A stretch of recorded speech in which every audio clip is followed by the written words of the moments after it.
Isang baby spinner dolphin at dalawang sperm whale ang magkakasunod na namatay matapos mapadpad sa dalampasigan. Pinakahuli dito ang sperm whale na namatay kanina sa San Fernando, La Union.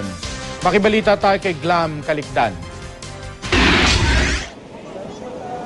Nagtulungang maghukay sa dalampasigan ang mga residente ng Barangay Dalumpinas Oeste, San Fernando City, La Union para may mapaglagyan ang nanghihinang sperm whale na nakita kahapon.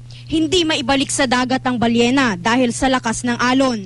Pero kahit binantayan ng DENR at BFAR, binawian din ito ng buhay kaninang madaling araw. Komplikasyon sa baga at tiyan daw ang ikinamatay ng balyena.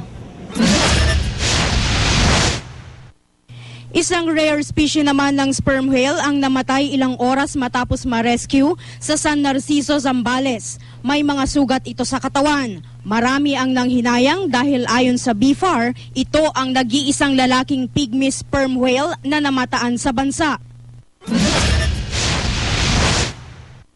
Sa Ormoc City, isang patay na baby spinner dolphin ang inanod sa baybayin ng Barangay Danhug.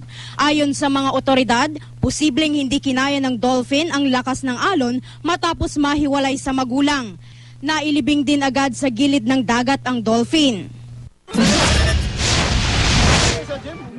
Namatay din ang isang 7 talampakang endangered king cobra ilang oras matapos mahuli sa Tubgok District, Davao City. Matagal daw kasing nababad sa araw ang makamandag na ahas. Nakita ito ng isang trabahador sa isang sagingan. Glam Kalikdan, Nagbabalita, Pilipinas.